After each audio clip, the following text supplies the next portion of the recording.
நம்ம மக்களுக்கு மூலஸ்தானத்தில் போயிட்டு கடவுளை எப்படி தரிசிக்கணும் அப்படின்ற விஷயம் இன்ன வரைக்கும் கொஞ்சம் தெரியாமல் இருக்குது.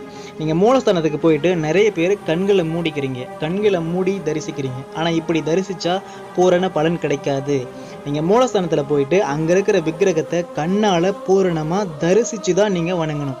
அப்படி வணங்கும் போது தான் பூரண பலன் கிடைக்கும். ஆனால் இப்போ நடைமுறை வழக்கத்தில் நிறைய கோவில்களில் மூலஸ்தானத்தில் மின் விளக்குகள் பயன்படுத்தப்பட்டு வருது. ஆனால் அப்படி பயன்படுத்தக்கூடாது.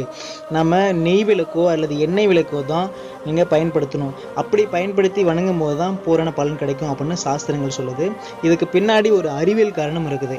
மின் விளக்குகள் பயன்படுத்தும் போது அதிகமான வெளிச்சத்தை உண்டாக்கும். அந்த வெளிச்சத்தை நம்ம பார்க்கும்போது கண்ணோட ரெட்டினா பாதிக்கப்படும் அப்படின்னும் இப்போ நவீன காலத்தில் நம்பப்படுது. ஸோ நீங்கள் மூலஸ்தானத்துக்கு போயிட்டு நின்று அந்த கடவுளை கண்ணார நல்லா திறந்து வச்சு பார்த்து நீங்கள் தரிசிங்க, உங்களுக்கு பூரண பலன் கிடைக்கும்.